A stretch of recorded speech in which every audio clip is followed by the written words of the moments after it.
What is going on, Clippers fans? Welcome to Season 3, Episode 28 of Clips and Dip, your favorite Clippers podcast, we hope. I am Chuck Mockler, joined by Adam Oslin and Will Updike. We got the full crew here today. If you hung out with Will and I on the live over at youtube.com/@ClippersPodcast, thanks for hanging out. It was a good time. It was a good time. We went a lot longer on that stream than I thought we were going to. We chatted for like an hour after a loss to the Rockets. Yeah, yeah, it was a good time. We're going to talk about some of the same stuff we touched on, the new starting lineup, how good some of the younger guys looked in the end, or halfway through the end, I guess, of that Rockets game. Then we're touching on the Jazz Warriors back-to-back happening this weekend. But before we get into all of that, the Clippers are 500. We're loving it. Adam, how are you feeling? We did our 10-game kind of stat breakdown the last full episode we had. Feels like the Clippers are kind of playing into that 10-game stuff. How are you feeling now that we're back at 500, where we might be back a couple more times this season?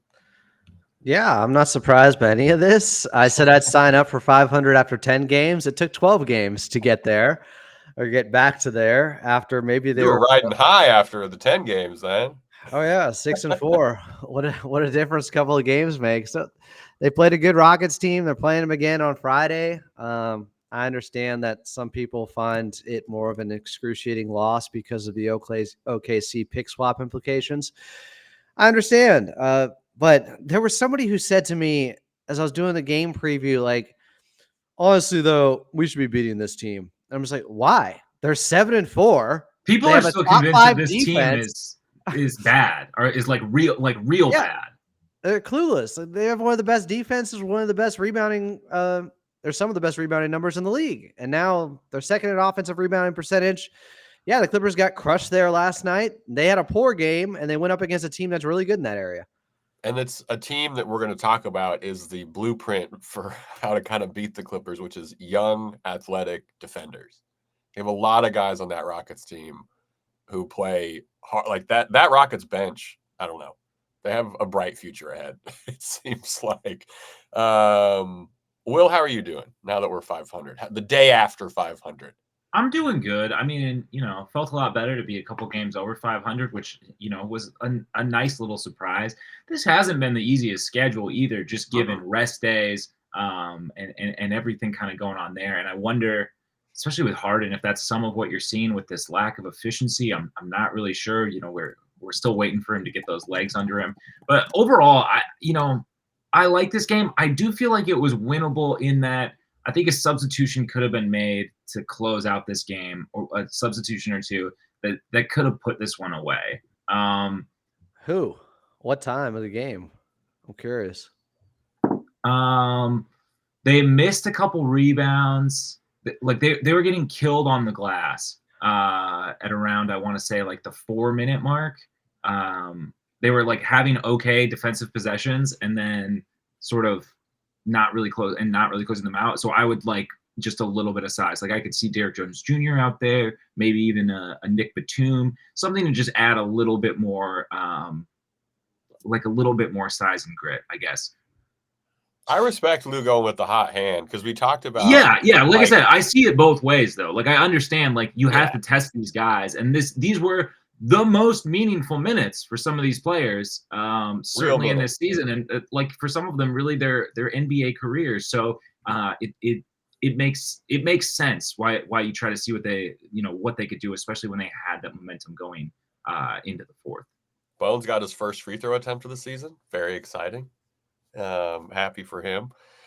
Before we get more into the young guys lineup that we might, who knows, maybe we'll see him again on Friday because Ty Lue mentioned the athleticism needed to combat Houston's athleticism.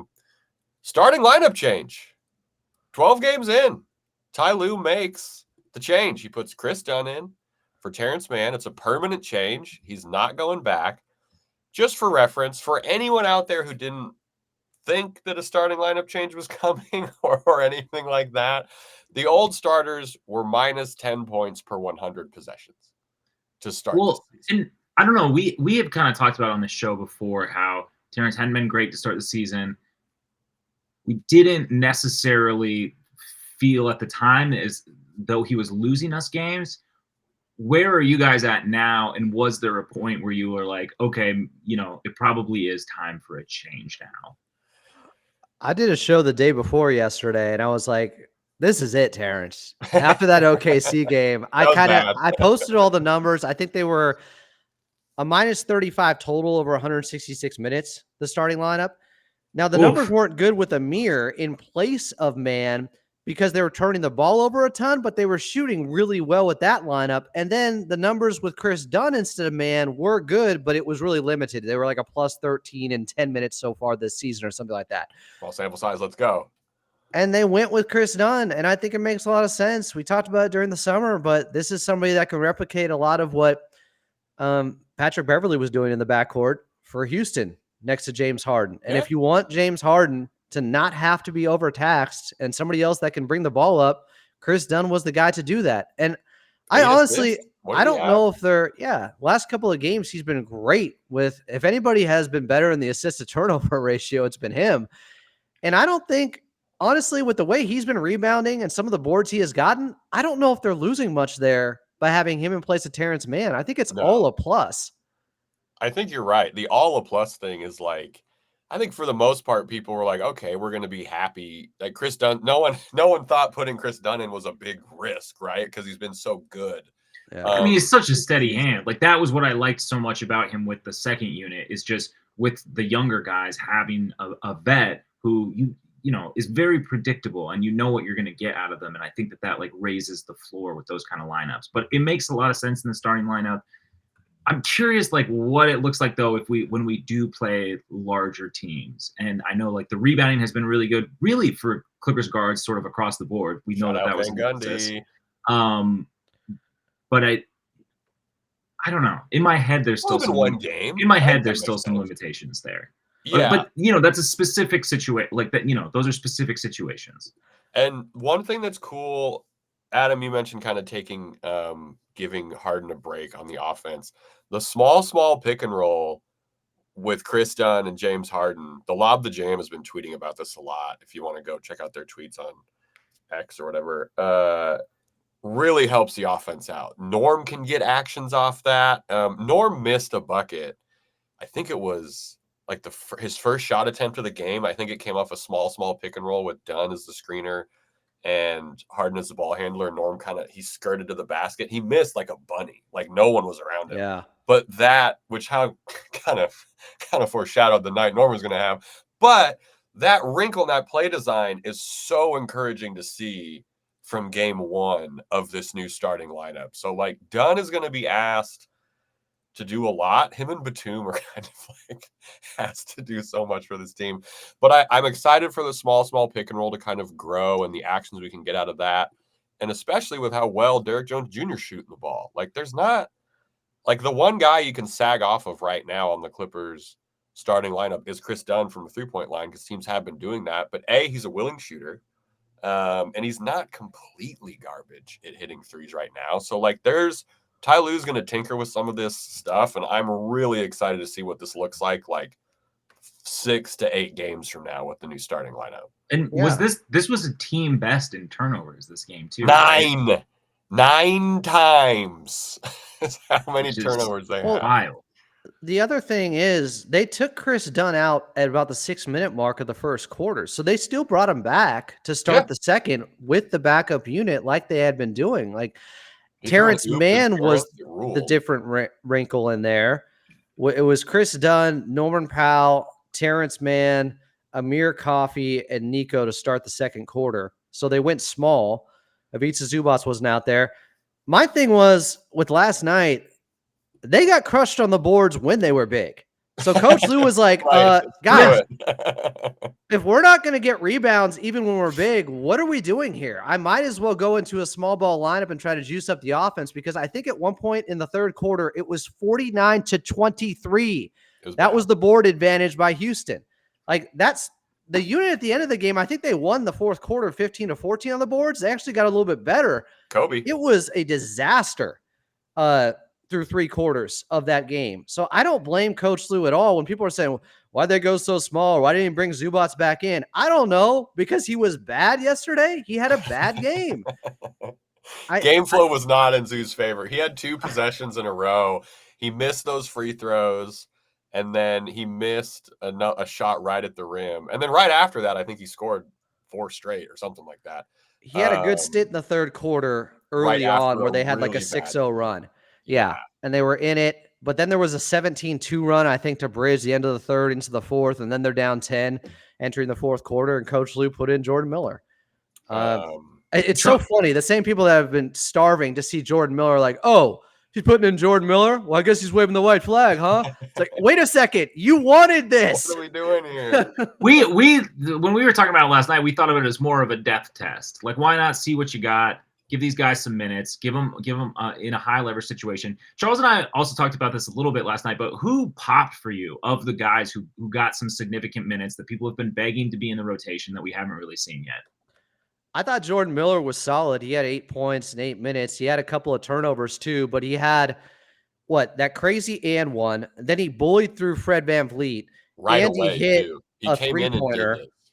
Yeah, I think he was good. Like, he earned another shot after this, even though he made some mistakes. Overall, he looked like Jordan Miller. And I thought Kobe was better than I would have expected. That's what I said. That was my pick. That was impressive. Because I've kind of been, you know me, I've been a little bit out on Kobe Brown.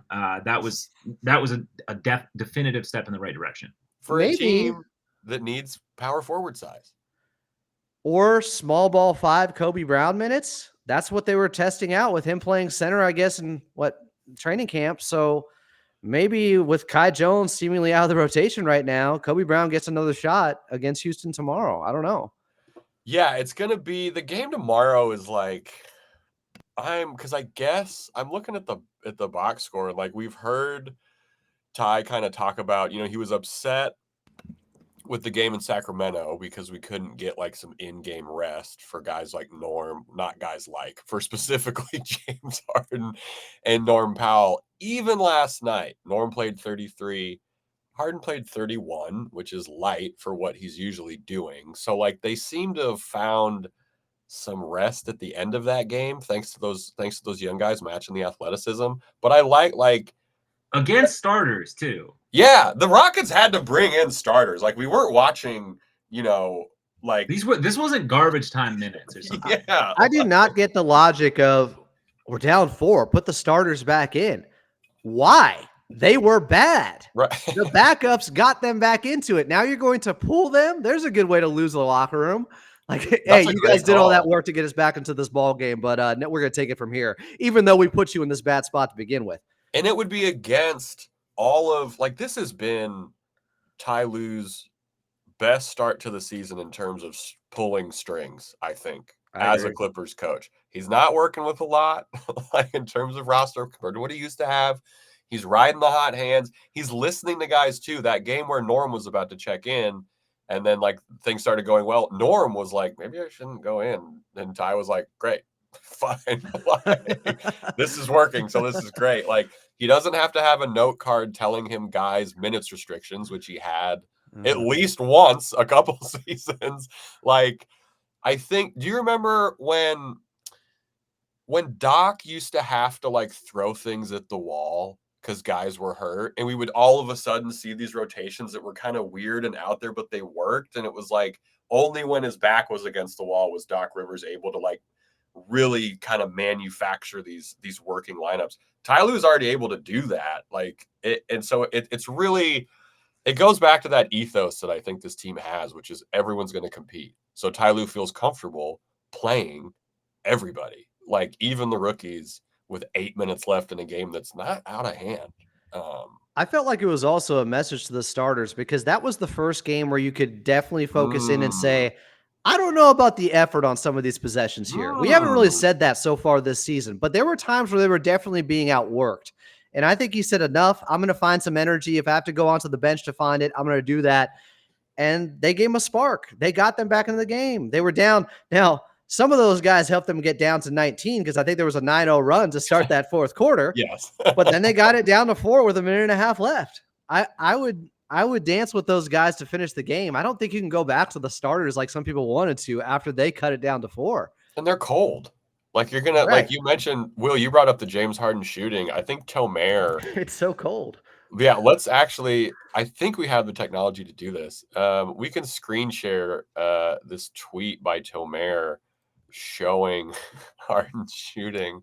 And look, James Harden is having to do a lot. These are not good percentages. He's shooting 37% in the first, 15% in the second in 6.5 minutes, 43% in the third, gets a little bit of rest after halftime. And then, I mean, thankfully, 54% overall in the fourth. But like these zones, like this is not what you want to see. For those of you listening to this podcast, we're looking at Harden's shot chart. A lot of red, only 2 green areas, which is both to the on right of very the key low and the top. volume. One of them is 3 out of 4. The other is 1 of 1. Sure, but I mean, everything else is like either league average or below league average. So, yeah. What about this? What stands out to me is the second quarter, where he's shooting 15.9% from the field and 10.5% from three. So I just ran the numbers. If you take out second quarters and just add up and then divide by 3 the percentages and field goal percentage without the second quarter, he's at 45%. If you do it with threes, he's at 35%. That second quarter is completely tanking his shooting percentages. Tanking him. How is it that bad? I don't know. He's tired. I think it's a tired thing, man. He's having to play. He's averaging 11 minutes in the first quarter, which let's be honest. But in the fourth, he's shooting better. And I don't know. This is weird. What gets me is this number right here at the rim. 28 of 64 at the rim. 44% at the rim. That is not. Yes, he gets a lot of foul calls, but that does not help the Clippers right now. That seems like a lack of lift. He just doesn't have it at the rim. Other than that one dunk he had off the Zubac bounce pass this season, I think right. It hasn't really been there. So, is there hope of that improving, or is that just? I think the Dunn switch helps a little bit, right? Like we got to revisit the Dunn switch in like 10 games. We'll look at these percentages, but if he's just not having to do as much, not that Dunn is going to come in and like, oh, he's kind of like the second point guard or anything like that. Just giving him some relief. That second quarter is brutal. I wonder if Ty tries to adjust something with that because like maybe bringing him later in the second, like so he can get his legs under him a bit. But I don't know. If you take out the second quarter percentages, he's at 45% from the floor and 35% from three. It's killing his efficiency. How is it that bad in the second? What's the Clippers plus minus in second quarters?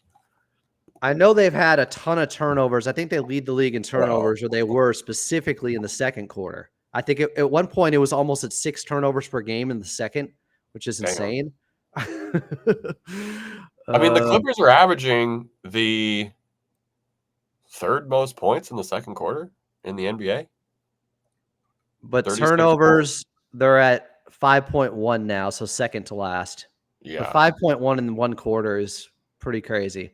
Which is also crazy because Harden's not playing a lot in those second quarters. Harden, by this chart, is playing average half of the second quarter.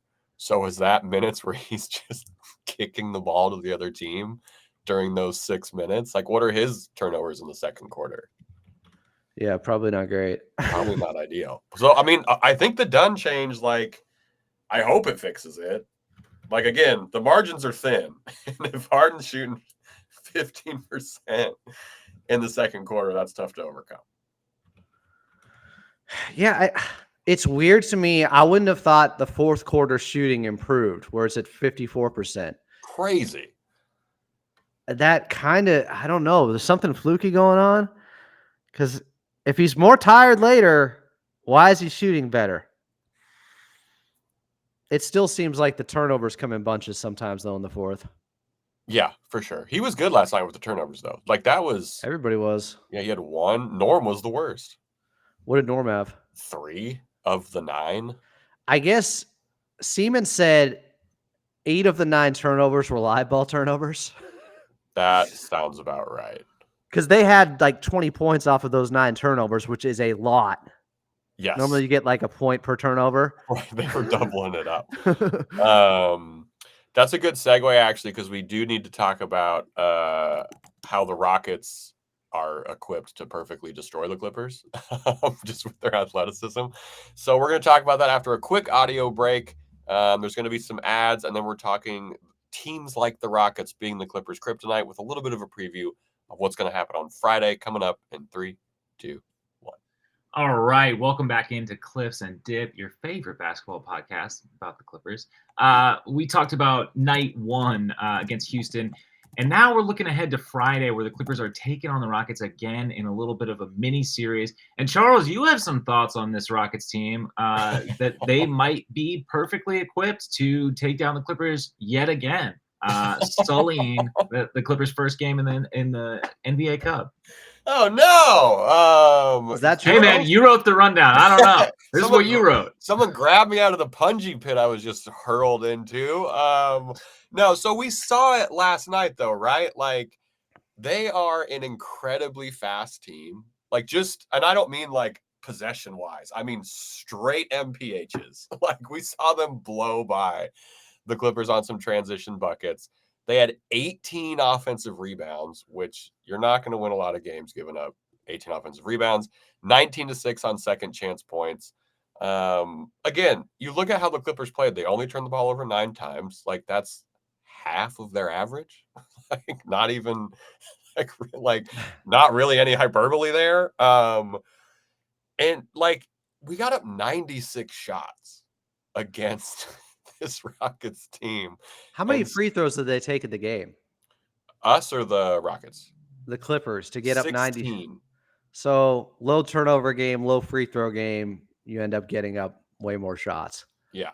The Rockets got up 97, which kind of fits their average. But like they're just like Ty said it, right? Like the young guy lineup was out there to combat the Rockets' athleticism because the Clippers don't have a full lineup of athleticism that can match up with a team like the Rockets. We saw it against when OKC went small, when they had to go small without Chet. That's a bunch of young, athletic, defensive guys who make life incredibly difficult for a team like the Clippers, who in the half court, a couple days ago, Shane Young posted this. The Clippers' half court offensive rating is like 92 in the half court.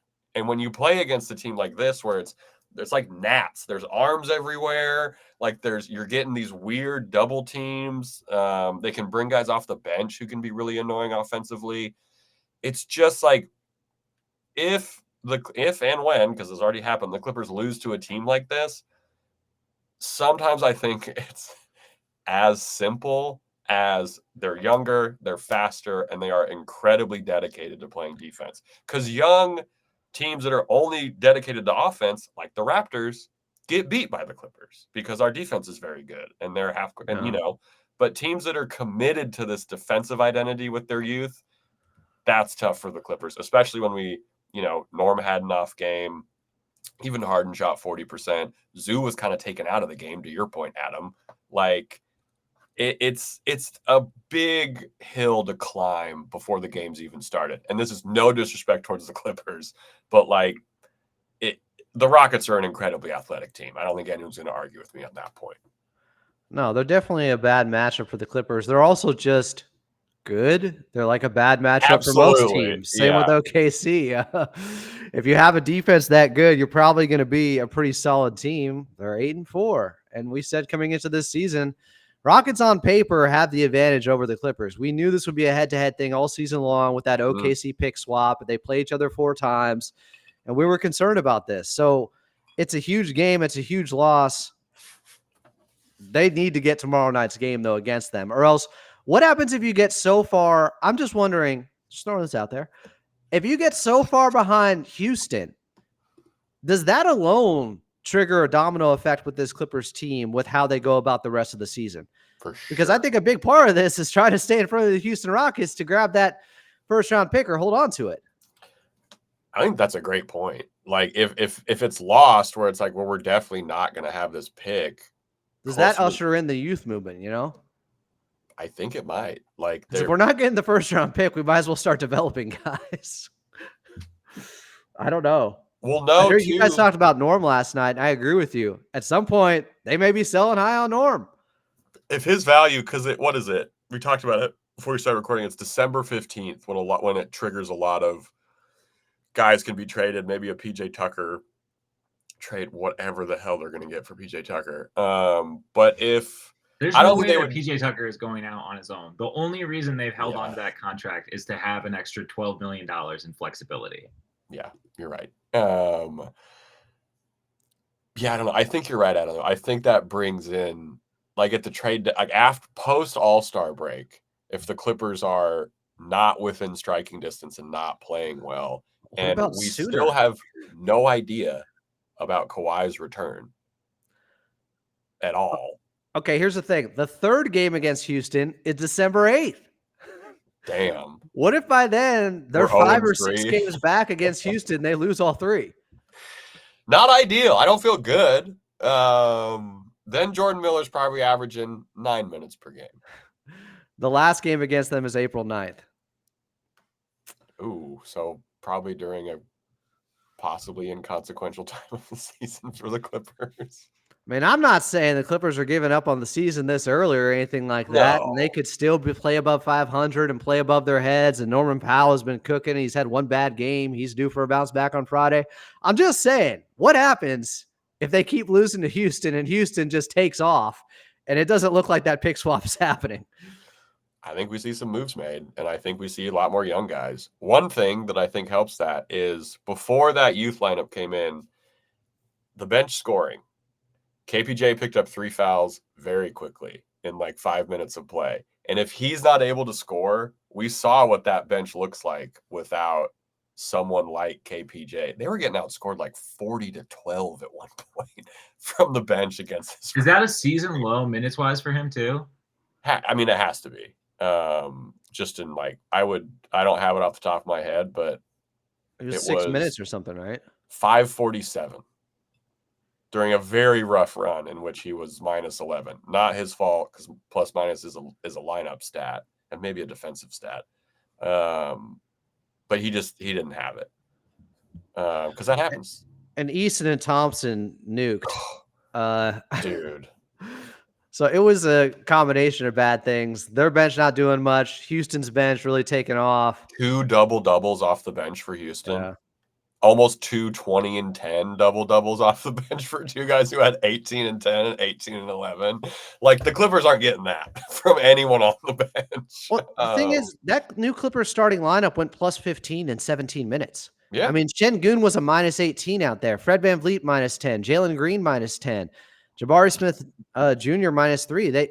Their starters were doing okay against Houston starters, but the backups came in, and they have backups that could be starting in certain places. Like, they have such depth. Like, there's combinations you can go to. I mean, Cam Whitmore was sent to the G League just because we don't have playing time for you right now. Right. I don't know. Will, what do you think happens on Friday? Like, what adjustments can you see? Other than, of course, starting Jordan Miller, you start Kobe Brown. What other adjustments can Ty Lue make for this game on Friday?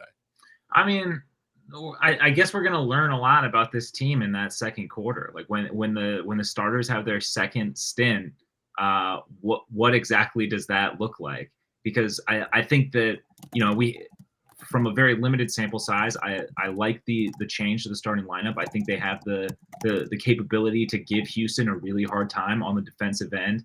And yeah, we'll just have to see. But I think that second stint is going to say a lot about where the state of this team is, especially with the starters getting some rest, certainly to end this game, and then a little bit of time in between, which hasn't exactly been a luxury. But if Harden and Norm are both as cold as they have, Norm's coldness is much shorter, but as much as Harden has been and Norm, we get the same Norm we've got in the last couple of games. I think it's going to be more of the same. Yeah, the 9 turnovers and losing a game where the Clippers get 9 turnovers at this point in the season, I'm pretty salty about, if I'm being totally honest. I know, but look at everything else. Like, we got out rebounded by 17 boards, like the second chance points. But like we lost a lot in this one. No, we did lose a lot. I get that, but like, man, if we turn the ball over less than 10 times on Friday and lose again, which might happen, like, I will be shocked if we turn the ball over less than 10 times on Friday. Yeah. I don't think I'm the only one. Houston also hit 15 threes on 40 takes. They had been shooting 31% from three on the season, and they went 38% on high volume. That was Clippers rough. classic, though. We hit 14 on 38. We were shooting. Yeah, the Clippers weren't bad. The Clippers started off 7 of 10, though, is the thing. Yeah. And Houston was 6 of 9, and the Clippers still led by 11 in that first quarter somehow. Do we think what's the adjustment for Zoo, right? Because he was not very good, as you Get him effing involved early and often, or you're going to lose the game. It is not an option whether or not to get Zubac involved. You have to get him involved. And some of it's definitely on him, of course. Totally. But I understand you're hot from three to start, and so it makes sense to go away from him. But after that, I think they needed to be more cognizant of the fact that if they don't have high pick and roll going with James Harden and Ivica Zubac, to me, this team gets even more lost offensively. That is their bread and butter. That is their foundation. It's a requirement. It's a non-negotiable. You have to go to Zubac. It doesn't mean you're always going to win, but you're probably definitely going to lose if you don't get him involved. Yeah. Will brought up a good point last night that Zoo has to be efficient because he's only going to get so many looks. Yeah, he's not. I mean, expand. He's barely getting found even when he's having these great stretches. So if it's rough to start and the threes are falling, I mean, he's not going to get a lot of looks. And the issue is his game is just so dependent on everyone else. Like whether that's whoever is ball handling, noticing him, or whatever the coaches want to go with from an X and O perspective. So it's difficult because I don't know what more he can do. I'm not sure what he can do to rectify that situation other than be efficient. Wear a T-shirt that says "Give me the ball" to every game. I make the joke, the Keyshawn Johnson book, just give me the damn ball with Ivica Zubac's head on it. I want to go back to the Spurs game. Zoo was not efficient to start. They kept going to him, and eventually it pulled through and helped them win the ball game late. That's what the blueprint should be, always. It's just you're not going to win games if Ivica Zubac is getting up 8 shots very often anymore. It's not happening. I think he took 3 shots in the first half and then had 4 shots by midway through the third quarter. Now, I understand why they went small. Zoo wasn't doing his part either. The rebounding was atrocious. They were down by 25 boards at one point. The free throw differential was that in the third quarter. So some of it's on Ivica Zubac, but I feel like early on you have to try to get him going. It is imperative. Yeah, and the other thing that worries me about the center core, which I've been having sleepless nights over since the season started, I love Nico Batum. He is very good for this Clippers team. Yet again, he is being – we talked about this. He was asked to do a lot for the Clippers. Then he left, went to Philly. Now he's back. Well, he didn't really leave. You know what I mean. He went to Philly. Now he's back, and he's asked to do almost even more. He's our backup center. And he is – and I don't mean this disrespectfully – he is too old to be playing backup center for a team, right?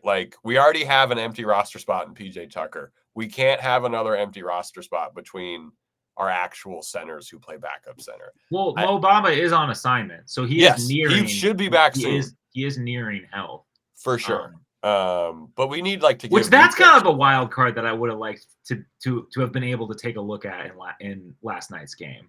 Against a younger team like the Rockets. What does Bamba look like out there? We know, I mean, we're still getting killed on the boards, obviously, but it's an interesting enough variable that I'm curious. I wish we could have seen it. We have to look at it. What about Kobe tomorrow? Back up 5 minutes. Why not? He was beasting on the boards. He brought some brute.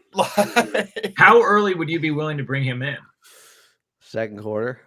As soon as the rebounds, if we're getting smoked on the rebounds, if they're on pace for another almost 20 offensive rebounding game, they had almost 60 boards in this game. Jesus Dude, it was now they're a great rebounding team, and the Clippers had a bad night there. But overall this season, they have absolutely outkicked expectation for rebounding. Which hopefully hopefully those first 11 games weren't the anomaly, You're and that is saying what this. the regression is coming hard and swift right now. I don't know. Well, against teams like the Rockets, it looks like that, right? Because they just run by us, Yeah. and that type of thing. I don't know how I feel about tomorrow night. I don't necessarily feel great, but I also think, I mean, KPJ only playing 5 minutes puts a strain on stuff just because of the foul trouble, and Ty was like, it's not your night, I guess. Do you think that's what it is? Just not his night, or do you think he could be going a different direction sooner than later? Because what was he the game before? Let me look up his stats the game before. I think he got some decent run. He had 9 points. He shot 50%. Like that was like one of his better games. That was like maybe his best game. The Raptors game, he had 15, and then the Thunder, he had 9, 1, and 2. Raptors, he had 50. He's only 2 games removed from his best game as a Clipper. But I was just surprised he didn't play at all in the second half, right? No. I was just a little bit surprised by that. Well, because also we've talked about, like, take the offense out of it. He hasn't been a liability on defense, and he's been crashing the boards, which is 2 things that the team talked about needing the guards to do. So it's like, he's just such a ball stopper, though, on the offensive end. Like nobody else is getting involved. And again, like we've talked about in the past, it's not like he's surrounded by like elite offensive talent when he's out there on the floor. I totally get that. But it does kind of gum things up and slow things down. And if he's not, if he doesn't have it that night, I get that he's definitely not a liability defensively, but like, is it worth still sticking it out when he's, even if it's not his night, he's still getting tunnel vision for the basket every time the ball is in his hands. Yeah, I don't blame Coach Lou for having a short leash in a game with Kevin Porter Jr. I was just surprised how short it was. Oh, I agree. I agree 100%. He's in Houston. I thought I know the foul trouble was something, and I think his minutes got tanked pretty quickly too, and maybe he took a really bad three-pointer, like one of his really bad shots, and Coach Lou said enough. Maybe he thought he was trying to do too much against his former team. I don't know. You go from playing a decent amount of minutes. Coach Lou says he's sticking with these rotations. He took 1 shot in this game. Was it 3? And hold on. I want to make sure I'm right. He took. This is killing me. He took 1 shot in his game, and it was a 3. But the worst shot ever. I bet it was probably with, like, if I had to guess based on his tendencies, I bet there was double digits left on the shot clock. And I bet he brought the ball over, saw the matchup, took a bad 3, and Ty was like, dude, we talked about this yesterday. Yeah. And he had 3 fouls. He was fouling the shit out of the Rockets. But again, if he's not scoring, maybe it's the Jordan. Maybe we talked about going to Kobe Brown early. Maybe if KPJ has another stinker, all the Jordan Miller heads get to crack open their Miller time, their MGDs. Is that what we're entering? A new phase where Ty is quicker to go to the young guys now? Okay, here we go. If we're not playing well, I'm going to it. Is that what we saw the other night? I think it's the building blocks of that, because it is Ty Lue, right? Like, we had 11 games of a starting lineup that was -10. But like Will was saying yesterday, like, they didn't do anything in that game. The only things they did, the Jordan Miller, Kobe Brown specifically did in that game, was show that they should probably get some more looks. They were good. And I liked it next to Amir and Terrence Mann. I didn't think Bones was great, but I didn't think he was bad either. It was kind of just like, he was whatever. This is just who he is at this point, I think, and it bums me out a little bit. It was better than inconsequential minutes Bones. It wasn't that bad, Yeah. There was something on the line. He was competing. We haven't even talked about how good Terrence looked off the bench. Dude, Terrence was a menace. I can't believe that guy. Did you hear Coach Lou post game? He said something to the effect of, "I'm glad I got my guy back." Yeah. Well, Will, Will, give Adam your take on what we should do with Terrence Mann, because I think I just think at this point in his career, like, the what he's had to be through, like, he's just so much more comfortable being uncomfortable. Like, when there's some sort of unpredictability and chaos into when his minutes are, what unit he plays with, hell, what position he plays, I think that brings the best out of Terrence. He's a guy who can really adapt to a situation, and I think maybe he was a little too in his own head. with the starters.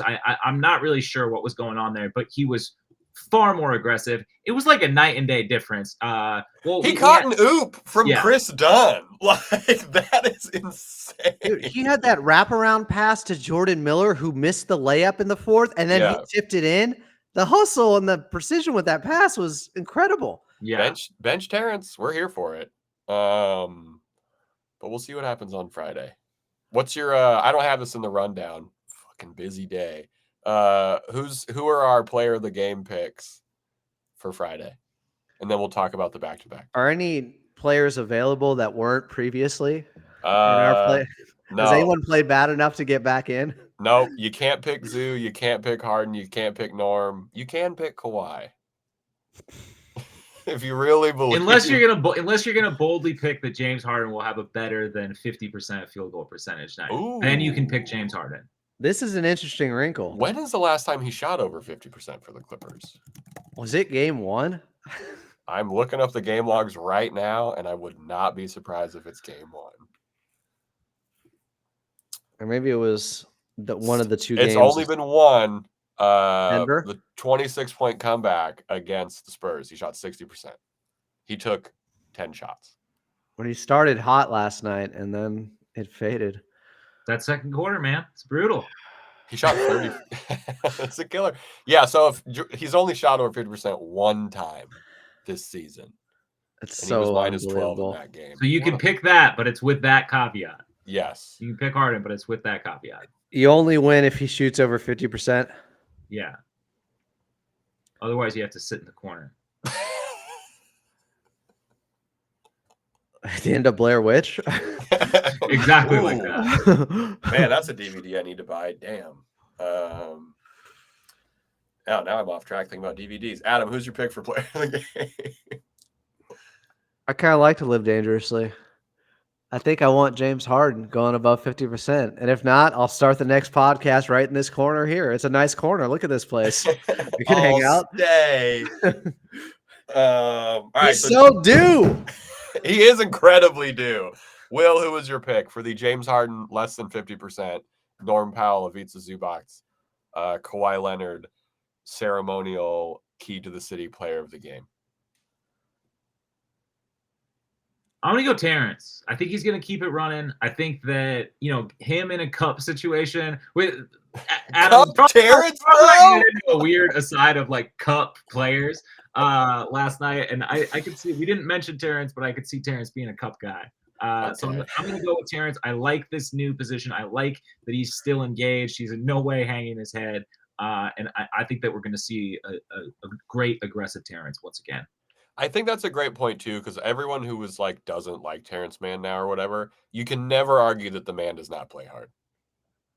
No matter. Yeah, wasn't there some chatter in the comments last night of people just wanting to trade him? Like people are done with Terrence. Yeah, nowadays? I don't know. My favorite take is like his contract looks really bad now, and I'm like, what?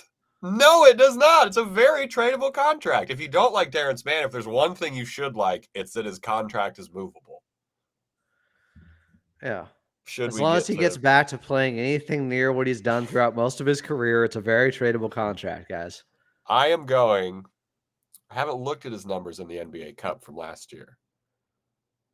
I'm going Derek Jones. I know I've been harping on Derek Jones lately. The Clippers make the Cup last year.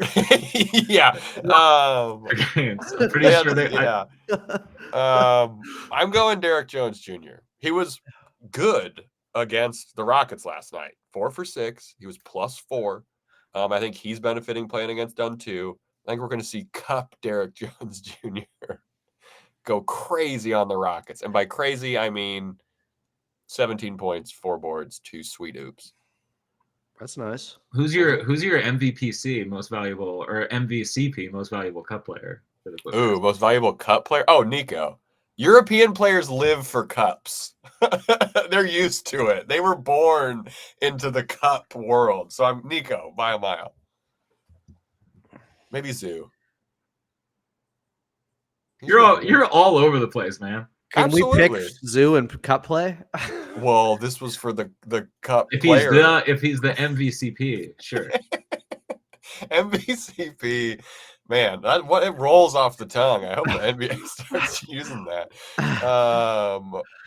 There's a company that I work with at my job that abbreviates itself as CP, and I had to be like, you guys need to stop doing this. You can't be branding yourself as CP.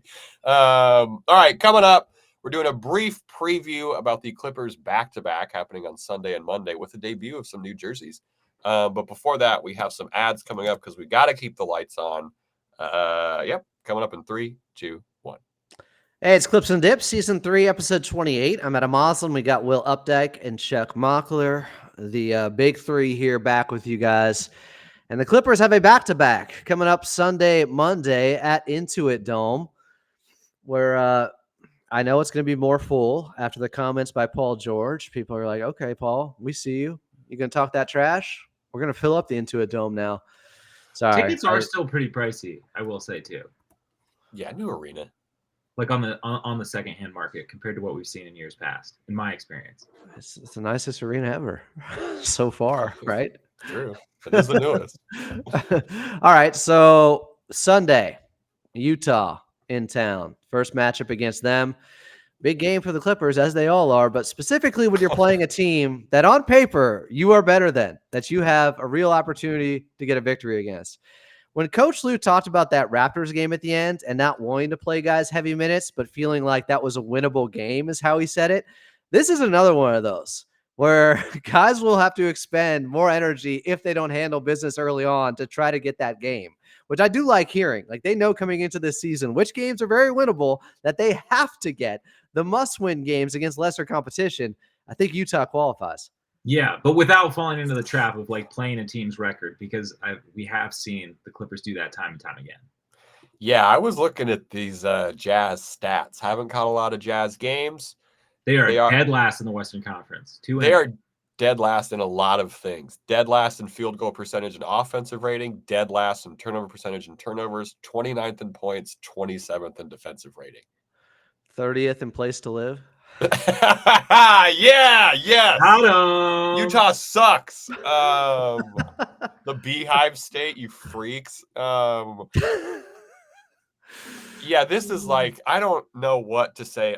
And if you've been watching this Clippers team for the last X amount of years, we don't want to let down. We don't want any of the bullshit. Don't turn the ball over 17 times. Don't give this team a glimmer of hope. The Wall is going to be doing their thing, I hope. But like, this is a team, I don't know if this Clippers team is built to like stomp any team out just with how streaky things can be.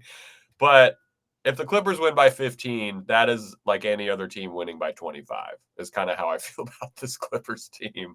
And it's a game for Norm and Harden to get off early, like hopefully, like maybe it's a game where the young guys get some run if things are going well. But it's also a game, Adam, to your point about that whole better record than the Rockets thing, that they cannot afford to lose. Could be a get right game if things don't go well tomorrow in Houston, and it's the front end of a back-to-back. So even more of a reason or even more motivation to handle your business and get guys rest. And the Jazz are on the second night of a back-to-back. Ooh, I like that too. I don't know. Will, what could you see going wrong against turnovers. The Jazz? Yeah. I mean, that's just a bunch of turnovers letting this team back into the game. And that's what we've seen when playing like quote unquote lesser competition. Turnovers killed them in that Trailblazers game. And it's just not good. It's not good behavior. I can tell you what I can made see. Things a little too spicy. Made things a little too spicy in the Raptors game. It's not good behavior is the best way to describe turning the ball over too much. That's not good behavior. It's rotten. Adam, sorry. Go ahead. No, the worst thing I could see happening is John Collins goes for 25 and 12, and all we get is a bunch of trade for John Collins stuff the very next day. We might be available come the 15. Yeah, think about. Can I interest you in one very fresh PJ Tucker? The John Collins thing, I'm like, maybe he just isn't good enough to play for teams that are contenders. I don't mean that disrespectfully to John Collins. He's bounced like, it is what it is. He's their leading scorer right now. Not marketing, not Sexton. And he's actually shooting 52% from the field and 38% from three on 3 attempts per game. But they're awful. He is 0.4 points ahead of Lauri Markkanen for points per game. I just didn't expect. I mean, Markkanen, I expected to get 22 plus a game. He's at what, 17? Yeah. And Keontae George is taking the most field goal attempts. This team is broken. But this team has got Colin Sexton is very annoying to play against, right? Like, we've watched Jordan Clarkson torch this team before. There's some bugaboos with this Jazz team. This has real trap potential. I don't think they should be this does. bad, honestly. You look at their roster, the way they started the last 2 seasons hot with a lot of the same guys, but this year they're starting so slow. Thankfully, after a potential trap game, they get to play the Warriors, who are 9-2 and have 2 days of rest before playing the Clippers and are top 5 in offensive and defensive rating. The Warriors win is looking like the best one on the Clippers record right now by quite a bit. Shane Young was right. I don't know about that. Will, what are you looking for in this Warriors game?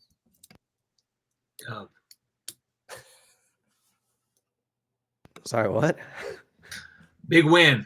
He said win. Thanks, coach. You're the coach where they have to have team meetings every 3 weeks because they're like, dude, he's just telling us to go out there and win. There's no smooth brains, full hearts. Can't lose. Sorry, I trust my guys. This is a team that is hitting a different stride than when we played them earlier in the year. Steph is still Steph. He's rejuvenated from taking Klay Thompson's mana in Dallas. Phoenix down. Yeah. They turned the ball over a ton the last time we played him, 21 times. We killed them. We beat them in second chance points. Buddy had a really bad game against Clippers, didn't he? Yeah, and he's been not having bad games since then. They're 6th in pace. They take the 4th most free throw attempts per game. We got to take care of business on Sunday, is what this game is telling me. Win tomorrow, beat Utah, see what happens against the Warriors, and you're 500 at least. We're right back at it, baby. Like we never left. Do we think? I mean, is Mo Bamba gonna get called up before this back-to-back? Do we think if he looks good for the SD Clips? My guess is he plays in one of those games. I mean, we're gonna need it, man. Like, again, back to my Nico Batum point. We can't be. Yeah, I mean, if he's good to go, like there's no concern of re-injury, and he's even like 70%. I think it's time to introduce him to some big team minutes. Yeah, the Jazz would be a nice team to get Mo Bamba back for. Theoretically, I say on Thursday night. Oh, somebody's gonna stop John Collins. I'm irrationally confident. I'm irrationally intrigued by Mo Bamba. I should not be as interested as I am in what he could be as a Clipper because he's playing a lot of minutes in the NBA, but he's still 26. I'm like, that 3-point shooting is kind of interesting. Is there more potential there? The 3-point shooting is interesting. It's the defense and the lack of any reliable post move. I understand the intrigue. I dove way too deep into the Mo Bamba possibilities. Did you think about the possibility that they'll play for Jeff Van Gundy's defense? Mo Bamba does? I did not, actually. That is an incredibly good point. Mo Bamba has a lot of people who hate him? Yes. Every time we post about him on the Clippers pod, there's like a flood of replies. You're like, too bad he sucks ass. And I'm like, whoa. Are those Kai Jones fans or... Yeah, they're all Kai Jones fans. People are just like, my expectations are very low. And I'm like, look, what are we expecting here? Like, just soak up 8.5 minutes. I'm not asking him to come out and crush. I think didn't we say that if his stat line was like 4 and 2 in 8 minutes, we'd all be pretty okay with that? Like, as a backup. Look, man, with Kai out of the rotation, seemingly, we don't know if that's permanent, but we need something there. And it doesn't even have to be exceptional. It just has to be not bad. Not garbage is what we're looking for. And I don't mean that. It sounds very disrespectful. I understand that. I don't mean it disrespectfully. What if serviceable is the new exceptional? Yeah. That's what I'm saying. The 24, Well, and again, it's a 25 backup Clippers. center, you guys. Like, it's not, I don't know why the Clippers like continually fumble on this, but like, it doesn't need to be. You don't need to reinvent the wheel here. You need a 7-foot guy to soak up some minutes. I mean, it's great, right? Yeah, exactly. You need a big body on the floor for a couple of minutes. I don't know why we get some of these guys who are negative rebounders, and I don't know. I don't know, but I'm hoping that we can just get serviceable minutes. I could see them being fine without Mo Bamba against Golden State, but like you guys said, against Utah, that could be a good game to get him reacclimated. Don't make Nico play like 15 minutes of backup center against the Jazz. He shouldn't have to. I know this Clippers team, although some are saying it is our year. We also have discussed that seeding doesn't matter for that. So this is a team. That's Will's take. This is a team where it's like, this is not a team that the Clippers should be like stressing over. Mo Bamba should get some minutes. Jordan Miller should get some minutes. And then Monday, we'll see what happens against the Warriors. We are debuting a new jersey, which is fun, on Sunday, the City Edition jerseys. Wow. Can't lose in the new jerseys. No, and the Reds. new cord? Come on. I love those light blue jerseys. Honestly, I love those ones. Yeah, someone on Twitter was like, I wish they wouldn't have recycled the last year's. And I was like, I think maybe we should put something into context, is that they have 3 brand new regular jerseys as well. So it's like, and it's maybe fine. check out other teams' City Edition jerseys. They're pretty bad. A The Clippers Celtics got fan, lucky. a Celtics fan commented, he's like, man, these are sweet. I have to watch my team play in like the worst jerseys of all time every time they come out with a City Edition There's jersey. too many jerseys, man. Agreed. Don't even get me started. This started, European soccer teams started doing a thing like 10 years ago where they just released a brand new home kit and a brand new away kit every year, which is insane, which means every year you have to buy a new jersey if you want the most current jersey. I know you don't have to do that, but one of the beautiful things of a team having a set jersey is that you buy it and then it doesn't look that different for at least like 10 to 15 years. Now we're in this like, the University of Oregon also in the early 10s ruined this as well. Thanks, Chip. Thanks, Chip and Mr. Knight. Where it's just like, yeah, what if we had 15 jerseys every year? And you're like, no, like, just give me one. Be nice to the consumer, which they never are. But I'm wildly off topic here. So we're predicting split this back-to-back. Yeah. And against Houston. So therefore, a split against Houston? 8-8 by the time Tuesday's over or Monday's over. Let's do it. Sign me up, dude. 8-8. Tread water. 8-8. Tread water. Right there in the mix. That's not bad. It's not good, but it's not bad. It is. Look at some of those Eastern Conference teams, huh? Hey, what about them? What about those a-holes? What are they doing? Look at one of them in particular, you losers. All right, that about wraps it up. We're calling it people losers. I'm ranting about unethical marketing practices by soulless corporations. We're probably going to be doing some post-game live hangs after the Sunday and Monday stuff. Friday, TBD, who knows? One of us will probably be on the radio. Full episode on Tuesday to talk whatever happens in the back-to-back, and then kind of a brutal run coming up against the Magic and the Kings. Will, now that it's winter and people like to gather around a fire and discuss, their interests and their lives, what is a piece of information that some of our listeners could share with the other people around the fire? Oh, you should tell your fire mates to check out Clips and Dip, the podcast, wherever you get your podcast, if they happen to listen when they're not by the fire or when they are by the fire, over on Apple Podcasts or Spotify. You can leave a little rating and review. That would help us out. The best way, though, to check out this podcast is over on youtube.com. That's at Clippers Podcast. Yeah, however you enjoy this show, however you enjoy your fires, we appreciate you. However you enjoy your fires, we appreciate it. Sometimes it's arson. I don't know. Sometimes it's arson. Sometimes it's little fires everywhere. We do appreciate you. And Adam, one positive thing to send these Clip fans off into this frigid weekend? Well, that new starting lineup, plus 15 in 17 minutes. I mean, it's just 17 minutes, but they have a top 13 net rating. They're 13, but it's I was not. going to say, what are they, It's not 12? nothing. Their offense has hung around 17 after the last couple of games, and the defense has been just inside top 10. I don't hate it. That's kind of what, I don't know, we were talking about coming into this season. And if they can stay afloat, just stay around 500, just get a couple more of those wins against, some of the big boys while taking care of your business against teams like the Utah Jazz, and you're going to be all right. It's going to be all right. It's going to be our year. Hey, Will is, it's got to be so hard to watch these games for Will because you just know it's going to happen at the end of the season. Zen-like discipline.